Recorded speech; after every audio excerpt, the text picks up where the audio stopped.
Hello, I'm Missy Howard, and thank you for tuning in to the Trucker Barbie channel. Today I'm going to talk to you about the first lady trucker in America to get a CDL. Her name was Lillie McGhee Drennan. And not only was she the first woman to get a CDL, she was also the first woman to own a truck line, which was Drennan Truck Lines. She was born in Galveston, Texas around December 19th of 1896. It seems her life had somewhat a difficult beginning. Her 15-year-old mother had wealthy parents who did not approve of her boyfriend, which was Lillie's father. Lillie's very young parents ran away together and got married. But her father, who was a seaman, reportedly died when the ship he was on went down during a storm. Lillie's 15-year-old mother then gave birth to Lillie after her father's death, and Lillie was born with dark hair and dark eyes. Her mother's parents tracked her mother down in Galveston and offered to let her come back home if she would agree to give up her baby, which was Lillie. So Lillie's mother put an advertisement in a church bulletin asking someone to adopt her baby. George and Frances McGhee of Hempstead, Texas became her foster parents and brought her home to Hempstead on January 9th, 1897, which is said to be her date of birth, but she was born actually 3 weeks earlier than that. When Lillie was about 5 years old, unfortunately, her foster father died, and her foster mother returned to work as a practical nurse, and a neighbor took care of Lillie when her foster mother was working. As was fairly common in the early 1900s, Lillie dropped out of school in the 5th grade. She became a phone operator when she was only 13. She married William Jackson in 1912 at the age of 15, and they had a son also that year in 1912. However, they divorced in 1914. In 1917, she married Ernest Drennan when she was 22.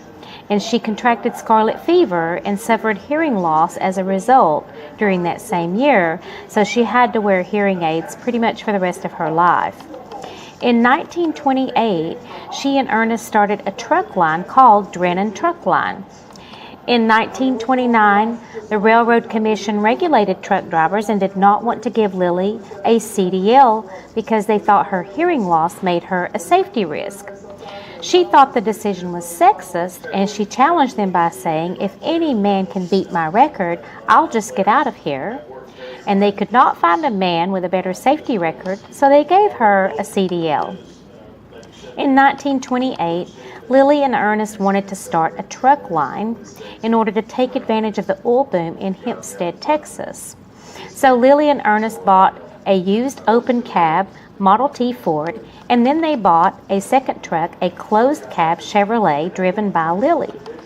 According to my research, the first owner of a vehicle with air conditioning was 1930. His name was John Heyman Jr.